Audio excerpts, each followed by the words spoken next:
Hi today நான் என்ன பண்ண போகிறேன்னா பவுசி இது ஒரு சைனீஸ் ஸ்டீம் பன் என்னோடய ஸ்டைலில் தான் நான் பண்ணுறேன். அதுக்கு வந்து வார்ம் மில்க் ஈஸ்ட் அப்புறம் ஹனி போட்டு அதை நல்லா மிக்ஸ் பண்ணி ஈஸ்ட் ஆக்டிவேட் ஆக நான் வச்சுருக்கேன். இது நான் சுகர் ஆட் பண்ணலை. அப்புறமா வந்து மைதா மாவு சால்ட்டு போட்டு ஒரு பேட்டர் ரெடி பண்ணி அது 1 hour நான் தனியாக எடுத்து வச்சுக்கிறேன். அப்புறம் என்கிட்ட இருக்கிற வெஜிடபிளாக குட்டி குட்டியாக வெட்டி பேனில் போட்டு நல்லா சாட்டே பண்ணி பப்ரிக்கா பவுடர், சோயா சாஸ், அப்புறம் எக்னி சாஸ், ஆசஸ் சாஸ் அதெல்லாம் நல்லாவே மிக்ஸ் பண்ணி போட்டுட்டு ஒரு ஸ்டஃபிங் மாதிரி வெஜிடபிளுக்கு தனியாக எடுத்து வச்சுக்கிறேன். அப்புறம் நான்வெஜ்க்காக நான் கொஞ்சம் ஃப்ரைட் சிக்கனையும் கொஞ்சம் சிக்கன் பவுடர்லாம் போட்டு மிக்ஸ் பண்ணி ஸ்டஃபிங் தனியாக ரெடி பண்ணி வச்சுக்கிறேன். இப்போ மாவு நல்லாவே ஆக்டிவேட் ஆகிட்டு அது பன்னு மாதிரி ரெடி பண்ணுறேன். அதில் வந்து ஸ்டஃபிங் நல்லா போட்டுட்டு பன்னு மாதிரி ரெடி பண்ணி வச்சுக்கிறேன்.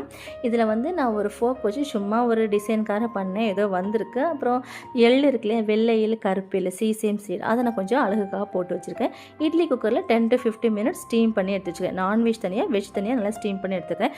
செமையாக இருந்துச்சுங்க.